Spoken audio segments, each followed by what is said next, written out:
সারাদিন কত কথা পেটের ভিতরে জমা থাকে, ভয়েস দিতে আসলে পরে আমার যে কি হয়, কথায় পেটের ভিতর থেকে বের হয় না। তারপরে বের করার চেষ্টা করি, কারণ ভয়েস তো দিতে হবে। আসসালামু আলাইকুম, সবাই কেমন আছেন? আশা করি ভালো আছেন। আমি আল্লাহর রহমতে অনেক ভালো আছি। তো প্রতিদিনের মতন কিন্তু আজকে নতুন একটা ভিডিও নিয়ে আসলাম। তো ফুল ভিডিওটা অবশ্যই সবাই দেখবেন। তো আজকে একটু বেশি করে রান্না করব, বাবু যেহেতু অসুস্থ এর জন্য।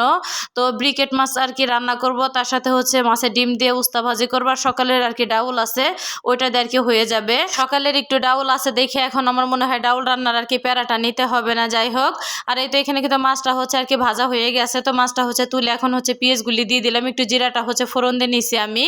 আর পেঁয়াজটা সুন্দর করে লাল লাল করে আর কি ভেজে নিব আমি, যেহেতু মাছটা আর কি ভুনা করব। তো একটু লবণটাও দিয়ে দিলাম, যাতে তাড়াতাড়ি পেঁয়াজটা আর কি একটু নরম হয়ে যাতে আসে। তো একটু পানি দিয়ে দেবো। তো পানি দেওয়া হয়ে গেলে মশলা দিয়ে দেবো এক এক করে, যে যে মশলা আর কি প্রয়োজন। এখানে কিন্তু হলুদের গুঁড়া, মরিচের গুঁড়া, গরম মশলার গুঁড়া, তো জিরা ধনিয়ার গুঁড়া সম্পূর্ণ গুঁড়া মশলা দিয়ে দিলাম। আর একটু আদা রসুনটা দিলাম, যেহেতু বড় মাছ এর জন্য আর কি আদা রসুনটা দেয়া। আর আমি ম্যাক্সিমাম তরকারিতে আদা রসুন বাটাটা খাই, এটা আমার অভ্যাস হয়ে গেছে। তো এই অভ্যাসটা আমার শাশুড়ির কাছ থেকে আমি শিখছি। আমার শাশুড়িকে আমি দেখতাম যে প্রতিটা রান্নায় উনি আর কি তো আদা রসুন বাটাটা খায়। আমারও ওইখান থেকে আর কি শেখা। যাই হোক, এটা কিন্তু ময়মুরব্বির কাছ থেকে আর কি বউর, আমি মনে করি ছেলের বউর আর কি শেখে। মায়ের বাড়ি থেকে যেটা না শিখে আসছে, তো শ্বশুর বাড়ি থেকে কিন্তু অনেক কাছে আমি আর কি শিখছি, আলহামদুলিল্লাহ। আবার দেখা যায় অনেক ধরনের খাবার খাওয়াও কিন্তু আমার শাশুড়ির কাছ থেকে আমি শিখছি, যেমন শাক সবজি, বাটা ভর্তা, তারপরে পান্তা ভাত। এই ধরনের খাবার আমি আগেও ওইরকম পছন্দ করতাম না, কিন্তু বিয়ের পরে আস্তে আস্তে আর কি শিখে গেছি। দেখা যায় যে ধরনের খাবারগুলো অপছন্দের তালিকায় ছিল, বর্তমান পছন্দের তালিকায় আর কি চলে আসছে, আলহামদুলিল্লাহ। আর এই তো মাছটা কিন্তু আমার রান্না হয়ে গেছে, ব্রিকেট মাছ। তো ব্রিকেট মাছটা আমি বেড়ে নিছি, তারপরে ডিমগুলি ভেজে নিলাম আমি। তো ডিমটা ভাজার পরে এখন উস্তাগুলি আমি দিয়ে দিব।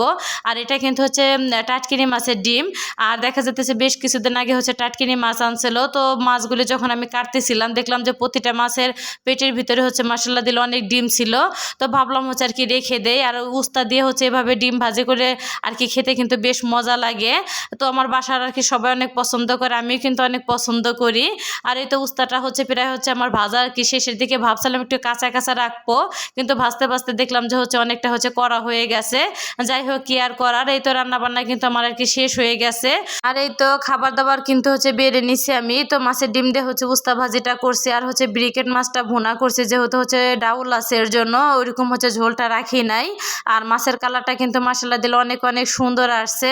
আর এই তো সকালবেলার ডাউল ছিল, তো ডাউলটা গরম দিয়ে নিলাম।